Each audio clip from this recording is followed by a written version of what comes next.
तिन वचन को निज भाव निर्मल करण को, जिन वर कथित नय चक्र को, निर्बोधि बल अनुसार प्रस्तुत कर रहा हूँ वेद जन। ध्यान रखना चाहिए यदि हो कहीं कुछ स्खलन, यदि हो कहीं कुछ स्खलन। परम भाव प्रकाशक नए चक्र के आधार से यहाँ चर्चा हमने प्रारंभ की। नए ज्ञान की आवश्यकता वाला मैटर चल रहा था और आप लोगों को ध्यान होगा चर्चा यहाँ से शुरू हुई कि समस्त जनागम नयों की भाषा में लिखा गया है। थोड़ी सी आवाज़ बढ़वाना हुई। समस्त जनागम नयों की भाषा में ही लिखा गया है, इसलिए जिन लोगों को नयों की भाषा नहीं समझ में आती उनको जनागम का मर्म कैसे समझ में आएगा। धवलाकार का यहाँ प्रमाण प्रस्तुत करते हुए बतला दिया था, नत्ति नये ही विगुणम उत्तम अथोव जिनवर मर्म ही, तोड़े बादे निगुणा मृणों सिद्धंतियाँ होती। हमारे यहाँ जनागम में नयवाद के बिना सूत्र और अर्थ कुछ भी नहीं है, सब कुछ नए है। हम बोलेंगे तो नए से बोलेंगे, बिना नए की कोई बात होगी ही नहीं। किसी को छोटा कहा, बड़ा कहा, गोरा काला, जो बोलना हो आपको जिसके भी बारे में, वो सब सापेक्ष ही कथन होगा, निरपेक्ष नहीं हो सकता है। और उस सापेक्षता को ही नए कहते हैं। जो कथन करेंगे, जो बोलेंगे, समंत भद्राचार्य देव ने तो ऐसा प्रयोग किया, उन्होंने कहा हमारे हर वाक्य में हम नए लगाएं या नहीं लगाएं, तुम अपने आप समझ लेना कि स्यात् पद से सही है हमारे वचन।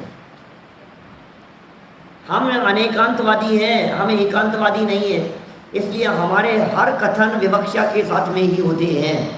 इसलिए संपूर्ण जनागम चूंकि नयों की भाषा में लिखा गया है, इसलिए जनागम के मर्म को समझने के लिए नयों को समझना आवश्यक ही नहीं, अत्यंत अनिवार्य है।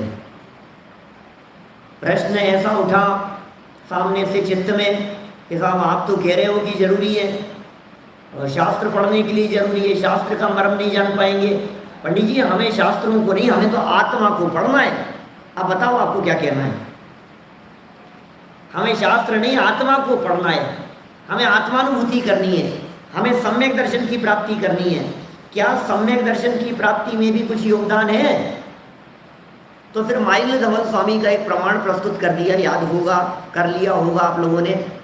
जीणे देठी विहीणा ताण वस्तु सहाव्य उपलब्धि, वस्तु सहाव्य विमूढ़ा सम्मादिति काम होती। जो नए दृष्टि से रहित हैं, जिनके पास में नए दृष्टि नहीं है, ये भी माइल धवल स्वामी का एक बड़ा गजब का ही प्रयोग है। नए के लिए दृष्टि शब्द का प्रयोग कर रहे हैं। नए को कह रहे हैं आंखें, निगाह, दृष्टि। अरे जिनके पास में नए दृष्टि नहीं है वे बेचारे अंधे हैं। तो नए दृष्टि से रहित जीवों को वस्तु स्वभाव की उपलब्धि नहीं हो सकती, और वस्तु स्वभाव की उपलब्धि नहीं होगी तो वो सम्यक दर्शन की प्राप्ति कैसे कर पाएंगे।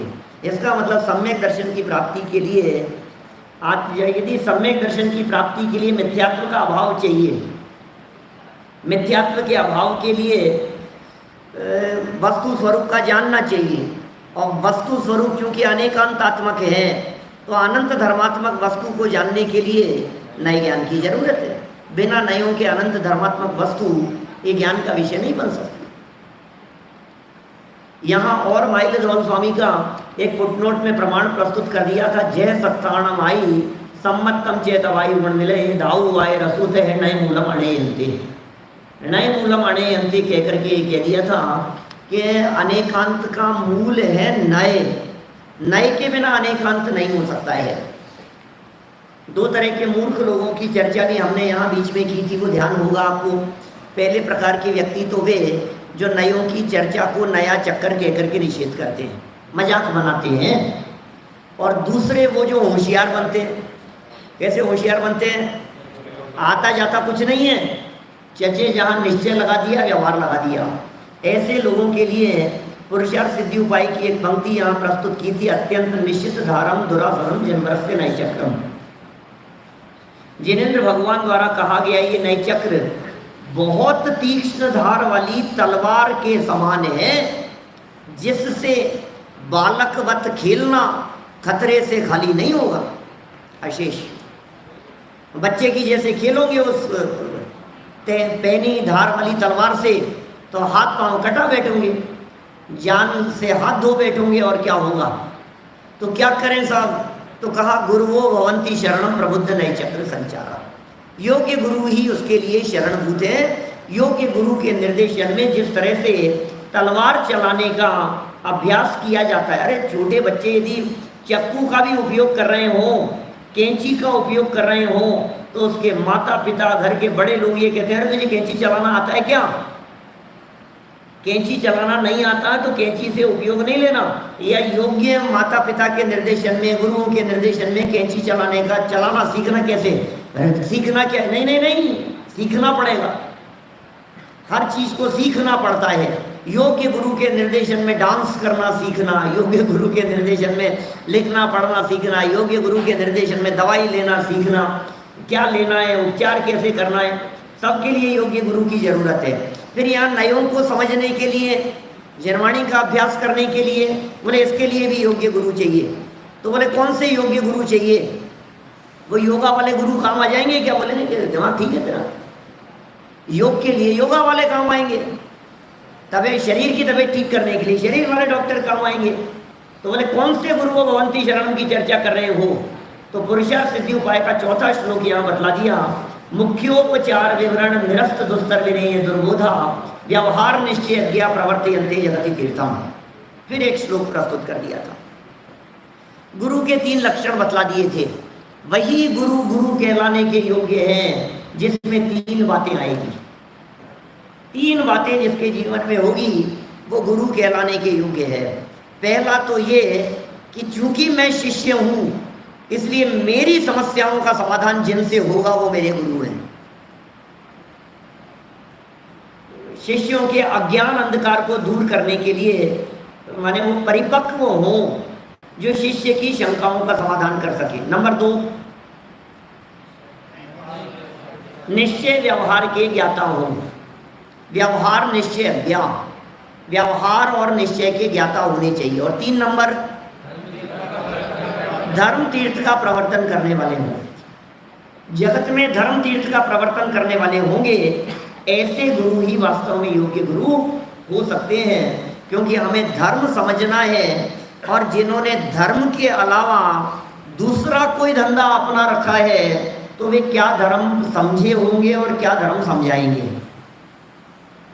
जो स्वयं आजीविका में उलझे फंसे होंगे वे जगत के जीवों को कैसे वैराग्य का मार्ग, वीतरागता का मार्ग, जो स्वयं जिनके दिलो दिमाग में स्वयं कर्तृत्व का भूत सवार है वो शिष्यों को क्या अकर्तावाद की बात समझाएंगे।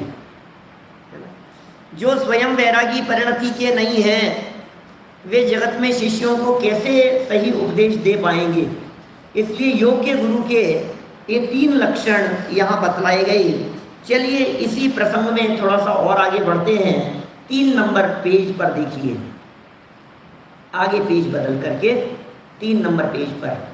पुस्तक आपके पास में शायद पुरानी है क्या? पुरानी वाली है, कोई बात नहीं, कोई बात नहीं। देखिए नीचे जहाँ ये मुख्योपचार विवरण कोटेशन दिया है उसके ठीक बाद की पंक्तियाँ हैं। जिनोदित नए चक्र मिल गया, शब्द है, शब्द कितना सुंदर है। जिनोदित, जिनेंद्र भगवान से जिसका उदय हुआ है वो नए चक्र, माने नयों की चर्चा ये जिनेंद्र भगवान से उत्पन्न होती है। ये नयों का उद्गम स्रोत क्या है? वो है भगवान महावीर स्वामी। वीर हिमाचल ते निकसी गुरु गौतम के मुख कुंड ढरी है, ज्ञान पयो निधि माही रली बहुभंग तरंग निसो उचरी है। बहुभंग तरंग, वो तरंग क्या है? ये नए, उसमें भागचंद जी साहब ने भी लिखा महावीराष्टक में, विविध नय कल्लोल विमला। कहाँ से शुरू होता है ये वाला श्लोक? यदिया गंगा विविध नय कल्लोल विमला बृहद ज्ञानाम्भोभिर जगति जनतां या स्मपयति इदानीमप्येषा गुरुजनमरालय परिचिता महावीर स्वामी नयन पथगामी भवतु में। तो क्या कहा वहां से? वही बात भगवान महावीर स्वामी, अरे भाई साहब विविध नयों से की नए रूपी कल्लों, विभिन्न नए कल्लोल विमला, ये नए रूपी तरंगों से लहरों से हे भगवान महावीर स्वामी आपके माध्यम से बही हुई ये ज्ञान रूपी गंगा इन नयों के माध्यम से अत्यंत पवित्र है। आप जानते हैं गंगा नाम की एक नदी बहती है हिम्मत पर्वत से, विजयार्ध पर्वत की गुफाओं से निकलती है। विजयार्ध पर्वत की गुफाओं में इंटरकनेक्ट अंदर से निकलती हुई दो छोटी लघु धाराएं बहती है। एक का नाम है खंड प्रपात और दूसरे का नाम है तिमिस्र। खंड प्रपात और तिमिस्र गुफाओं से दो गुफाएं हैं और उन गुफाओं में अंदर ही अंदर उन्मग्न और निमग्न नाम की दो नदियां मिलती हैं उनमें, गंगा नदी में। तो ये नदी है और उनमें कौन सी मिल रही है? उन्मग्न और निमग्न। वो काम क्या करती है? वो काम उस नदी को पवित्र करने का काम करती है। मतलब ऐसी नदियां हैं हल्की चीज को भी डुबो देवे और भारी से भारी चीज को भी उछाल करके बाहर कर देवे और जल निर्मल पवित्र हो जाए। तो ये जो लहरें हैं ना आपकी नए वाली लहरें, हे प्रभु आपकी वाणी को परम पवित्र करने का काम करती है। तो प्रभु की वाणी वो कैसी है? जिनोदित, ये नए चक्र है, ये नए चक्र के लिए विशेषण दिया है, नयों के समूह के लिए। जिनोदित नए चक्र की विस्तृत चर्चा करने के पूर्व विनम्र निवेदन है, सभी पक्षों से मेरा हार्दिक अनुरोध है कि अरे भाई जैन दर्शन की इस अद्भुत कथन शैली को चक्कर मत कहो। नया चक्कर है? दुनिया इसे नया चक्कर, अरे भाई इसे चक्कर मत कहो। यह तो संसार चक्र से निकालने वाला अनुपम चक्र है। ये कोई चक्कर वक्कर नहीं है नए चक्कर, ये तो संसार चक्र से निकालने वाला अनुपम चक्र है।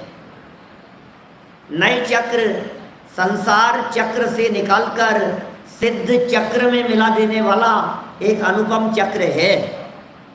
संसार चक्र से निकालकर सिद्ध चक्र में पहुंचा देने वाला अनुपम चक्र ही नए चक्र है। तो चार जगह चक्र हो गए, संसार चक्र, सिद्ध चक्र, अनुपम चक्र और नए चक्र। ये ऐसा नए चक्र है, ये अत्यंत अनुपम चक्र। इसे समझने का सही प्रयत्न करो। कितनी सरल भाषा शैली है, विनम्रता झलक रही है। इसे समझने का सही प्रयत्न करो। इसे समझे बिना संसार के दुखों से बचने का कोई उपाय नहीं है। नए चक्र के बिना, नयों को समझे बिना संसार से बचने का तुम्हारे पास में कोई उपाय नहीं है, बच नहीं पाओगे। इसलिए हम बहुत भावपूर्वक विनम्र शब्दों में तुमसे कह रहे हैं, इसे मजाक की वस्तु मत बनाओ। लोग मजाक की विषय वस्तु बनाने लगते हैं, लोग इधर उधर उलझाने लगते हैं। नयों की चर्चा चलेगी, भैया दाल लाना है यार, निश्चय से लाऊं कि व्यवहार से लाऊं? निश्चय से क्या है, वो व्यवहार से क्या है? कहीं भी सद्भूत असद्भूत, उपचरित अनुपचरित, निश्चय व्यवहार कुछ भी इधर उधर प्रयोग करने लगेंगे। भाई हंसी मजाक की विषय वस्तु नहीं है। ये नयों की चर्चाएं हंसी मजाक के लिए नहीं है, इसे मजाक की वस्तु मत बनाओ। सामाजिक राजनीति में भी इस गंभीर विषय को मत घसीटो। सामाजिक राजनीति मतलब माने कम से कम हम नए चक्र के विद्यार्थियों से तो ये अपेक्षा की जाती है कि हम कभी भी शिविरों को निश्चय वालों का शिविर या व्यवहार वालों का शिविर कह करके नहीं पुकारेंगे। ये सामाजिक राजनीति के चक्कर हैं। ये कभी कभी मैं सुनता हूँ अपने विद्यार्थियों से, पंडित जी वो तो भाई साहब वो तो व्यवहार वालों का शिविर है, वो व्यवहार वालों का शिविर लगाए। क्यों, तुम व्यवहार वाले नहीं हो क्या? तुम निश्चयवासी हो। हम तो निश्चय और व्यवहार दोनों वाले हैं। हम निश्चय वाले भी हैं और व्यवहार वाले भी हैं। तुम्हें ऐसा क्यों लगता है कि अपना शिविर लगे तो निश्चय वालों का और उनका लगे तो व्यवहार वालों का? ऐसा क्यों? ऐसा भेद बिल्कुल नहीं है। जिनागम में निश्चय और व्यवहार के नाम पर शिविरों का बंटवारा नहीं हो, गांव गांव में बंटवारा नहीं हो, मंदिरों का बंटवारा नहीं हो, समाज में इस तरह के विवाद नहीं हो।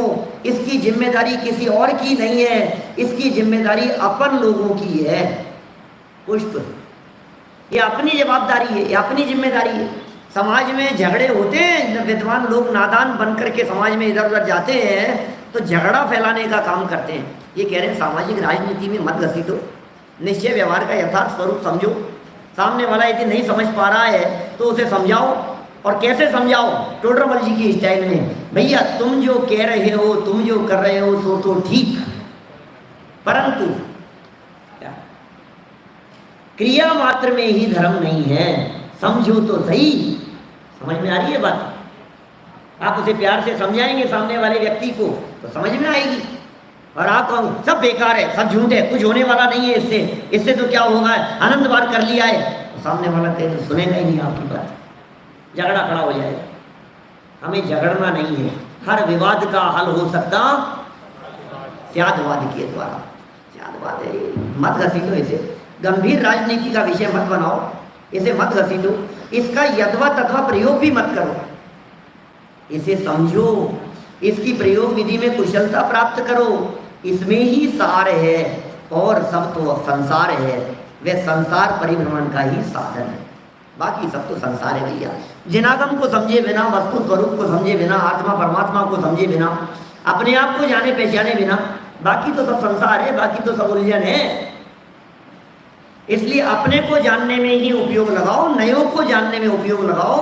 और हम दावे के साथ कह सकते हैं यदि आप नए चक्र पढ़ लेंगे तो आप कहीं उलझेंगे नहीं, ये सर्व उलझनों से निकलने का उपाय आपको मिल जाएगा। सारी उलझनों से निकलने का रास्ता आपको मिलेगा। मैं तो कहता हूं कई बार ऐसी बात, नए चक्र और क्रमबद्ध पर्याय, ये दो चीजें जिसके पास में है, दुनिया की कोई ताकत उसे दुखी नहीं कर सकती। आप यदि क्रमबद्ध को समझते हैं अच्छे से, इसका मतलब घटनाओं और परिस्थितियों को में दुखी नहीं होंगे। आप क्रमबद्ध जानेंगे, घटनाओं और परिस्थितियों को देखने का नजरिया वो आपको नए चक्र से मिलेगा, और उनमें सहज रहने की कला वो आपको क्रमबद्ध से मिलेगी। इस घटना को कैसे देखना है, इसमें क्या विवक्षा हो सकती है, यहाँ दूसरे वाले की अपेक्षा भी समझनी है, सामने वाला किस अपेक्षा से कह रहा है ये भी समझना होगा हमारे को। नए चक्र हमारे को अपेक्षा सिखा रहा है, वो दृष्टिकोण दे रहा है, वो दृष्टि प्रदान कर रहा है, और क्रमबद्ध पर्याय सहज रहना सिखा रही है। ये दोनों चीजें आपके पास में है। दो हाथ हैं, एक हाथ में नए चक्र रखो, दूसरे में क्रमबद्ध पर्याय रखो और मस्त रहो। देखिए संसार परिभ्रमण के साधन है, बाकी सब तो सार तो इसी में है, बाकी सब संसार है, असार है। नयों के स्वरूप की आवश्यकता और उपयोगिता प्रतिपादित करते हुए आचार्य देवसेन लिखते हैं, एक बड़ा जबरदस्त प्रश्न बीच में उठता है और उठाया है, मानो यहाँ उसका जवाब यहाँ देवसेनाचार्य की पंक्तियों में मिलेगा आपको। प्रश्न कुछ इस तरह का है, भाई साहब आप कह रहे हो नई जरूरी है, नयों को जानो, नयों को जानो। हमने तो ये सुना है नए तो विकल्प है और हमें तो निर्विकल्प होना है। तो जब हमें निर्विकल्प होना है तो हमें विकल्पों की क्या जरूरत है? अरिहंत क्या, जब हमें विकल्पातीत होना है तो विकल्पों में क्यों उलझाते हो? नयों की कोई जरूरत नहीं है, फालतू नयों के चक्कर में विकल्प कराने की जरूरत नहीं है। हमें तो निर्विकल्प आत्मा की अनुभूति करनी है, चेतन। ठीक है ना बात? शिष्य आगे भी इस तरह का कोई बेकार प्रश्न उठाएंगे इस तरह का। अभी यहाँ देवसेनाचार्य देव जवाब दे रहे हैं, यद्यपि आत्मा स्वभावेन नैपक्षातीत है। ये परम सत्य है, तुम्हारी बात परम सत्य है। यद्यपि यह बात परम सत्य है, यद्यपि आत्मा स्वभावेन नैपक्षातीत है, तथापि सतेन विना तथा विदुर है भवितुम अर्हत्यनादि कर्म वशात सत्कल्पनात्मक लक्षण उच्यते। यद्यपि बात सही है, लेकिन उसके बावजूद स्वभाव से नए पक्षातीत थे। वस्तु तो नए पक्षातीत है, लेकिन फिर भी पर्याय में नए पक्षातीत होने के लिए असत कल्पनाओं के निषेध स्वरूप सत कल्पना स्वरूप नयों के माध्यम से समझाते। ख्याल में आई क्या बात? यद्यपि आत्मा स्वभावेन नए पक्षातीत है, तथापि स तेन विना तथा विदो न भवितुम अर्हत्य अनादि कर्म पश्चात सत्कल्पनात्मक वास्तव न लक्षण उच्यते। ये नयों का लक्षण क्यों कहा जाता है, ये नयों की चर्चा क्यों की जा रही है? उलझा है ये जीव। भैया विकल्प दो तरह के, स्वभाव तो निर्विकल्प है और विकल्प दो तरह के, एक असत विकल्प और एक सत विकल्प। अभी आपको होना है निर्विकल्प, तो असत विकल्प भी छोड़ने होंगे और सत विकल्प भी छोड़ने होंगे, फिर निर्विकल्प होगा। तो निर्विकल्प होने के पहले नियम से सत विकल्प होते हैं, इसलिए हम आपको ये रिकमेंड करते हैं ये बात कि आप असत विकल्पों को तोड़ो। हम ये कहना चाहते हैं आप असत विकल्पों को छोड़ो। जब आप असत विकल्पों को छोड़ेंगे और सत विकल्पों में आएंगे, फिर ये सत विकल्प भी भूमिका अनुसार टूटकर निर्विकल्प आत्मा की अनुभूति होगी। क्या ही असत विकल्प क्या है और सत विकल्प क्या है? हमारे दिलो दिमाग में चलने वाले खेलने कूदने संबंधी, आजीविका संबंधी, क्या होगा फ्यूचर संबंधी, शरीर संबंधी, ये जितने विकल्प चल रहे हैं ये सब असत विकल्प हैं, असत कल्पनाएं हैं। वस्तु स्वरूप ऐसा है ही नहीं। सुखी होने के नाम पर अज्ञानी जितनी कल्पना कर रहा है वो सब कल्पना असत कल्पना है, वस्तु स्वरूप के विपरीत है ना। वस्तु स्वरूप कुछ और है और ये मान रहा कुछ और है, तो ये जो भी कल्पना कर रहा है ये झूठी कल्पना कर रहा है। बोलो, जितनी भी इसको कल्पनाएं हो रही है ये सब कल्पनाएं झूठी नहीं है क्या? तो फिर सत कल्पना क्या होगी कि सत स्वभाव के अवलंबन से होने वाली जो विचार विकल्प हैं वे सब सत कल्पना होगी। संदेश ठीक है बात? माने जो भी हमने वस्तु स्वरूप के विपरीत कल्पनाओं को असत कल्पना कहेंगे, और वस्तु स्वरूप क्योंकि वस्तु सत्य है, वस्तु सत्य और सत वस्तु का आश्रय लेकर के जो भी विचार उत्पन्न हुए वे सब सत कल्पना। वस्तु स्वरूप का अवलंबन लेकर के जो भी विचार चिंतन चल रहा हो द्रव्यों के संबंध में, उनके एक द्रव्य दूसरे द्रव्य का कर्ता धर्ता नहीं है इस संबंध में, द्रव्यों के स्वतंत्र परिणमन के संबंध में अलग अलग एंगल से एक द्रव्य की चर्चा कर रहे हैं, तो उसे द्रव्य क्षेत्र काल भाव से देख रहे हैं, उसमें उत्पाद व द्रव्य देख रहे हैं, उनकी पर्यायों के अंदर परस्पर अभाव देख रहे हैं, प्राग भाव प्रध्वंसा भाव देख रहे हैं, उद्गल द्रव्य में अपन अन्योन्या भाव लगा रहे हैं, अन्य द्रव्यों के साथ में अत्यंता भाव देख रहे हैं, तो चार अभाव देखा, परस्पर में देखा अपन ने तो निमित्त उपादान समझ लगा रहे हैं। ये सब जितने कल्पना में चल रही है बातें, संकल्प विकल्प में जो बातें चल रही है ये सब है सत्य कल्पना। तो बात क्या कही इन्होंने यहाँ देवसेनाचार्य ने? देखिए पंक्तियां पढ़ दी ना मैंने, यहाँ से वापस पढ़ लो। यद्यपि आत्मा स्वभावेन नए पक्षातीत है, तथापि सहतेन विना तथा विधो न भवितुम अर्हत्य अनादि कर्म वशात् असत कल्पनात्मक वास्तु न लक्षण उच्यते। यद्यपि आत्मा स्वभाव से नए पक्षातीत है, स्वभाव तो पक्षातिक्रांत है, स्वभाव में तो विकल्प ही नहीं है, वस्तु तो विकल्पातीत है। देखिए अब दो तरह के विकल्पातीत हो गए, वस्तु स्वभाव से विकल्पातीत, लेकिन हमें होना है पर्याय में विकल्पातीत। दो बातें हो गई मैं, एक हो गया स्वभाव से, तो स्वभाव से तो सभी विकल्पातीत है, वस्तु का स्वभाव ही निर्विकल्प है, द्रव्य स्वभाव ही निर्विकल्प है, तो एक तो हो गया द्रव्य स्वभाव की निर्विकल्पता।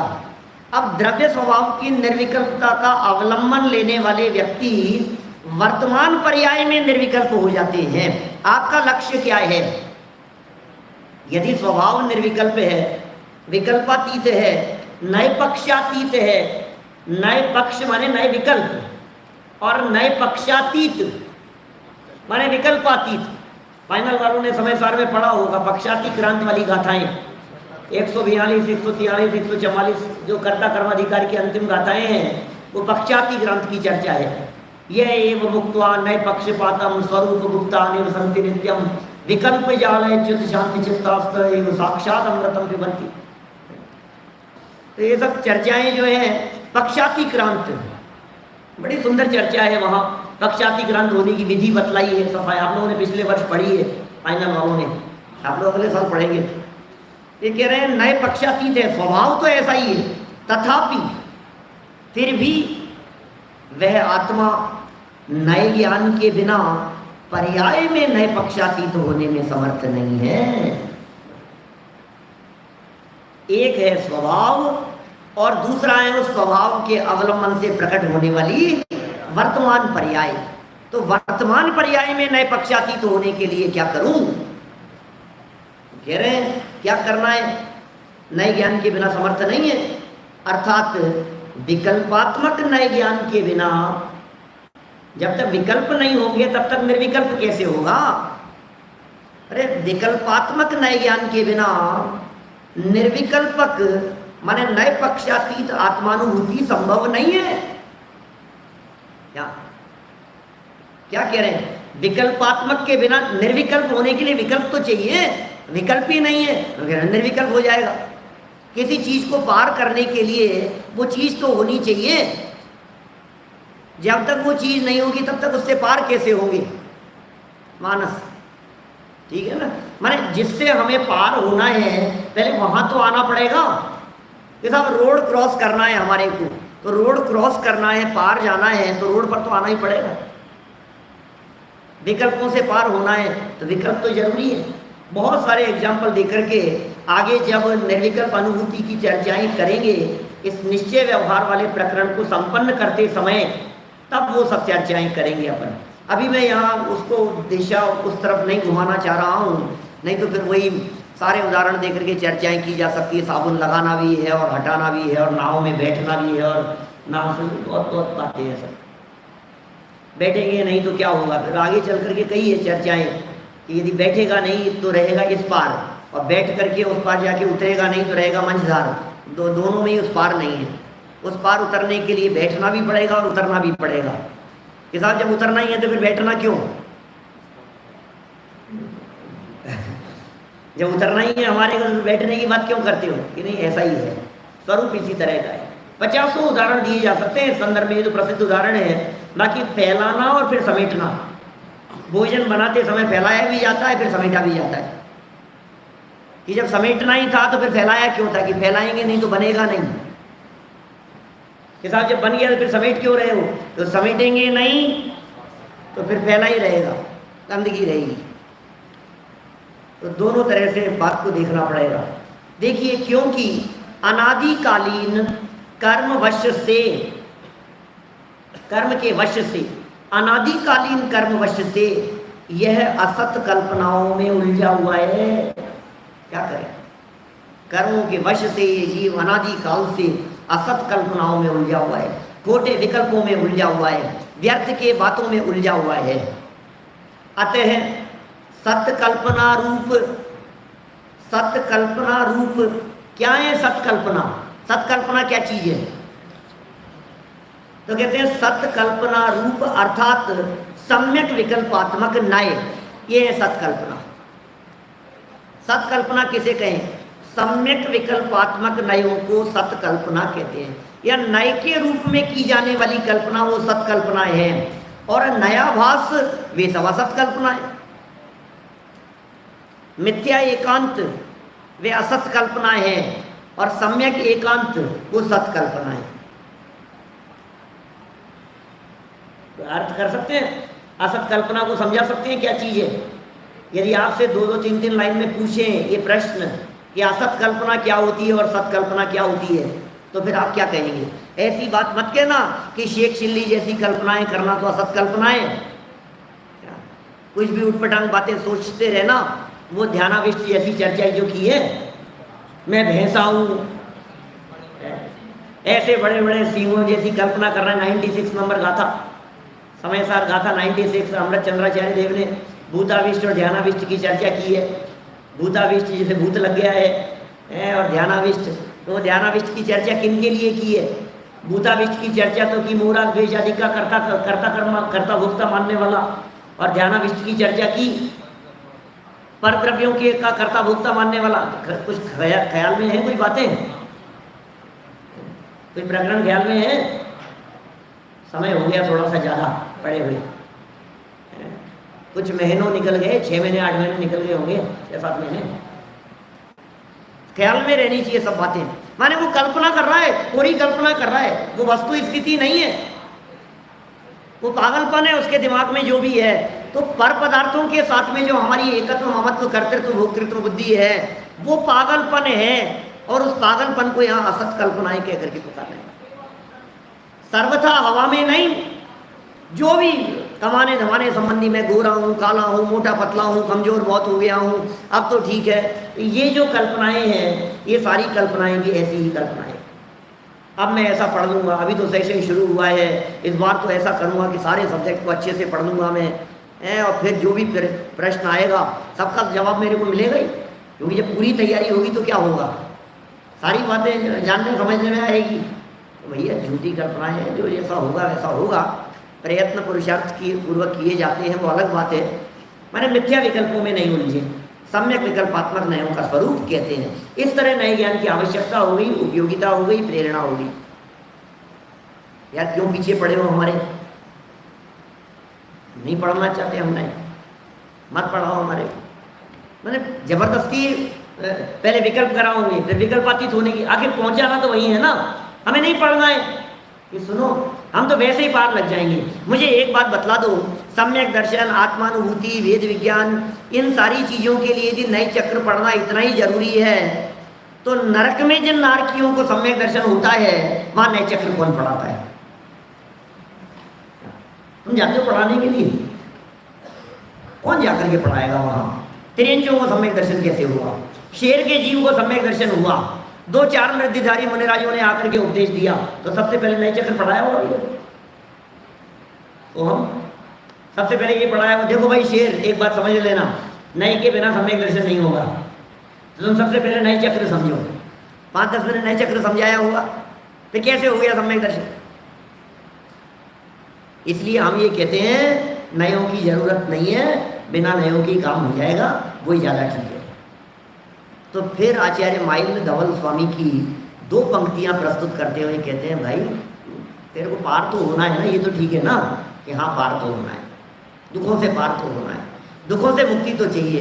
तो सुन, यदि तू हमारे निर्देश के अनुसार यदि इस नए चक्र को पढ़ेगा, सुनेगा, जानेगा, तो तुझे इस संसार समुद्र से पार होना बहुत आसान हो जाएगा।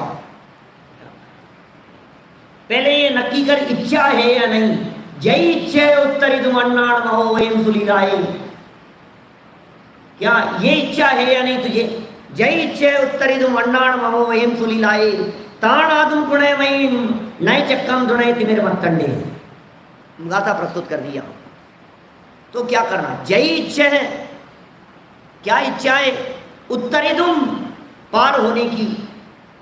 जय इच्छा है उत्तरिदुम, कैसे कैसे पार होने की? किससे पार होने की? अन्नाण महो वहिम सुलीलाए। अन्नाण महो वहिम, प्राकृत समझ में आती है? अर्थ उछलता है, समझ में आता है? अन्नाण अज्ञान, महा उवई महासमुद्र, अन्नाण महो वहिम सुलीलाए। अरे अज्ञान रूपी महासमुद्र से यदि खेल खेल में पार होने की इच्छा हो तो क्या कहते हैं? ता अणादुम, जानने में पुण्य लगाना चाहिए।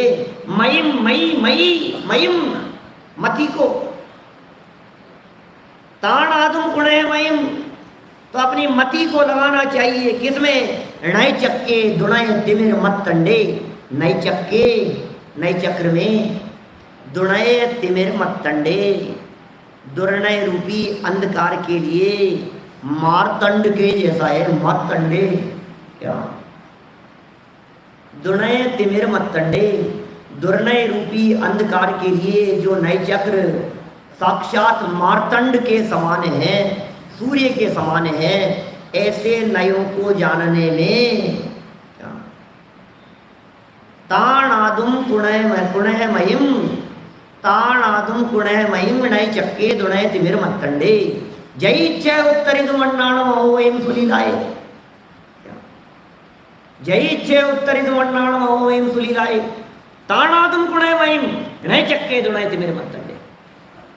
यदि तुम सच में अज्ञान रूपी महासमुद्र से पार होना चाहते हो, खेल खेल में सुलीलाए, ऐसे खेल खेल में पार होना चाहते हो, तो अपनी बुद्धि को नए चक्र को जानने में लगाओ। स्पष्ट हो गया? कठिन तो नहीं है। देखो अर्थ पढ़ लो, नीचे क्या लिखा है। यदि लीला मात्र से अज्ञान रूपी समुद्र को पार करने की इच्छा है,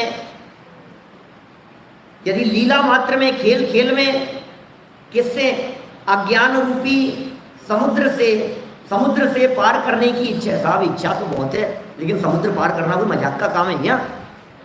समुद्र को कोई पार किया जा सकता है क्या? को वा तरी तुमर मम्मो निधिम भुजाभ्याम, नक्तावर में लिखा। ऐसा कौन हो सकता है जो अपने बाहुबल से भुजाओं से समुद्र को पार कर लेगा? है दुनिया में इतिहास में कोई व्यक्ति ऐसा जिसने तैर के समुद्र को पार किया हो? श्रीपाल, कोटि भट्ट श्रीपाल। समुद्र में जहाज में से आते हुए धवल सेठ ने धक्का दे दिया था उसे ऊपर से, कि पत्नी थी रैन मंजूषा, उसके ऊपर मोहित होकर के इसे समुद्र में धक्का दे दिया श्रीपाल को। हमने 1986 में पढ़ा था, ये सबसे पहला ग्रंथ था कोटि भट्ट श्रीपाल जो पढ़ा था। तो धक्का दे दिया उसको समुद्र में श्रीपाल को। अब श्रीपाल को धक्का दिया, वो समुद्र तैर करके आ गया। ऐसा कौन मिलेगा समुद्र तैरने जैसा? दुनिया में तो ऐसे व्यक्ति दिखते नहीं है भैया, आसान काम नहीं है। एक आध उदाहरण आपको मिल गया तो इसका मतलब ये थोड़ी नहीं कि हम भी समुद्र पार कर लेंगे। हमारे बस की बात नहीं है समुद्र पार करना। कौन तो ठीक है, अपने बस की बात नहीं है। तो फिर क्या करें? अरे अरे तुम चिंता मत करो, तुम्हारे को ऐसा देंगे, ऐसा एक फॉर्मूला देंगे, ऐसी एक जादू की चीज देंगे जिससे तुम्हारे को समुद्र पार करने में तकलीफ नहीं होगी। गिरनार जी चढ़ना है, 10,000 सीढ़ियाँ। एक बार गए थे पंडित जी हम गिरनार जी चढ़ने के लिए, 10,000 सीढ़ियाँ चढ़नी थी। जब चढ़े ना तो हमारे दिमाग चकराने लग गया। और आप कह रहे हो समूह शरण के अंदर 20,000 सीढ़ियाँ हैं, उससे भी दुगना। हम तो पहले ही हाथ जोड़ते आ रहे, तू चिंता मत कर। वहाँ समूह शरण में तेरे को ऐसा चमत्कार मिलेगा कि तेरे को 20,000 सीढ़ियाँ चढ़ने में बिल्कुल भी जोर नहीं आएगा, ऐसे लीला मात्र में चढ़ जाएगा। तो इसी तरह से हम तुम्हारे को नयो रूपी कुछ एक ऐसा चमत्कारिक उपाय बतलाते हैं जिससे अज्ञान रूपी समुद्र से तुम फटाफट लीला मात्र में खेल खेल में ही पार हो जाओगे। लेकिन इच्छा है क्या, पहले ये नक्की करो। जय इच्छा है उत्तरिणुम, आप में इच्छा है या नहीं? आप पार होना चाहते हो या नहीं? आप सुखी होना चाहते हो या नहीं? यदि आप सुखी होना चाहते हो तो सब बराबर है, और यदि आप ही नहीं चाहते हो तो फिर तो क्या होगा? कुछ नहीं हो पाएगा। यदि इच्छा है तो दुर्नय रूपी अंधकार के लिए सूर्य के समान नए चक्र को जानने में अपनी बुद्धि को लगाओ।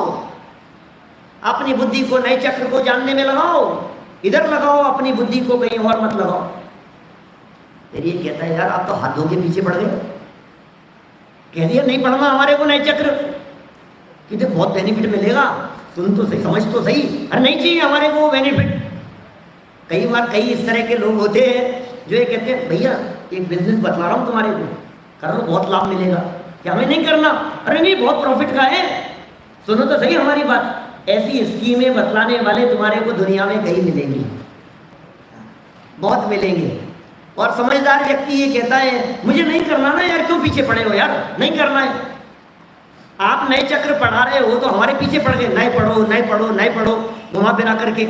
इसके बिना सम्यक दर्शन नहीं होगा, इसके बिना शास्त्र समझ में नहीं आएंगे, इसके बिना ऐसा नहीं होगा, इसके बिना विकल्पातीत नहीं हो पाओगे, इसके माध्यम से आप सरलता से संसार समुद्र से पार हो जाओगे। बंद करो ना आपकी रामायण।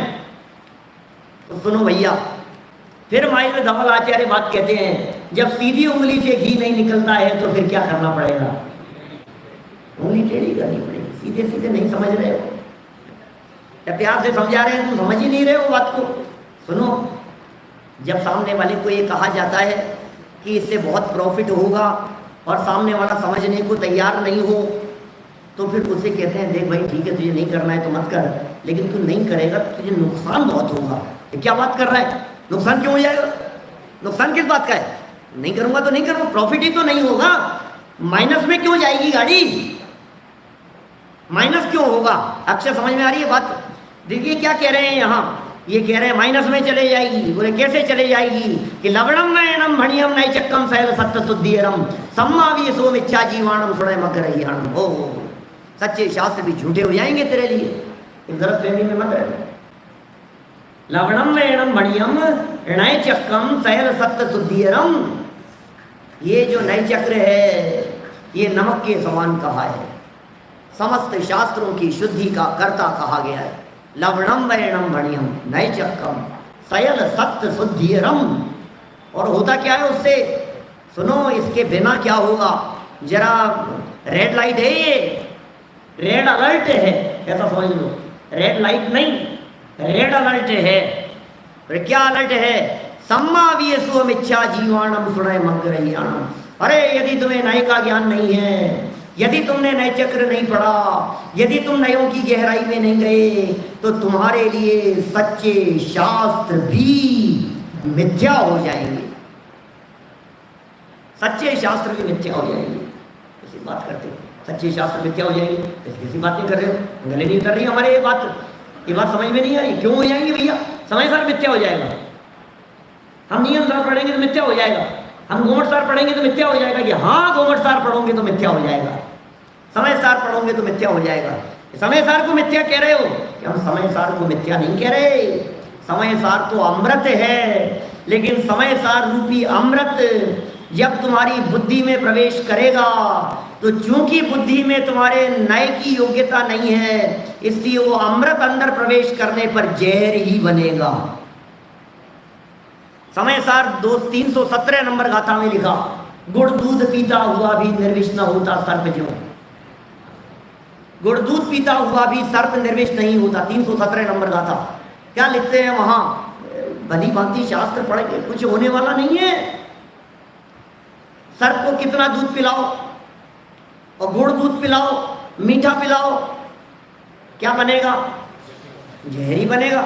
तो इसी तरह से भैया ये जो अमृत है, जनवाणी रूपी अमृत, ये जनवाणी रूपी अमृत यदि आपके हृदय में जाएगा तो नय की योग्यता चाहिए। अरे हंस जैसे हंस होता है ना, हंस की चोंच में कुछ एक अलग तरह का खारा पदार्थ होता है, कुछ खारकपना होता है, जिससे वो जैसे ही दूध पीने के लिए उन्मुख होता है तो वो दूध फट जाता है, वो दूध पी लेता है और पानी पानी छोड़ देता है। ऐसी भेद ज्ञान भेदक दृष्टि चाहिए, और वो नय है, इस नय के बिना काम नहीं चलेगा। देखिए क्या लिख रहे हैं, लवणम नमक, व इनम मतलब समान, भणियम मने कहा गया है, नय चक्कम नय चक्र को, सयल सकल, सयल सकल संपूर्ण, सत्य शुद्धिरम शास्त्रों को शुद्ध करने वाला, सारे व्यंजनों को जैसा शुद्ध कर देता है ना, नमक नहीं हो भोजन में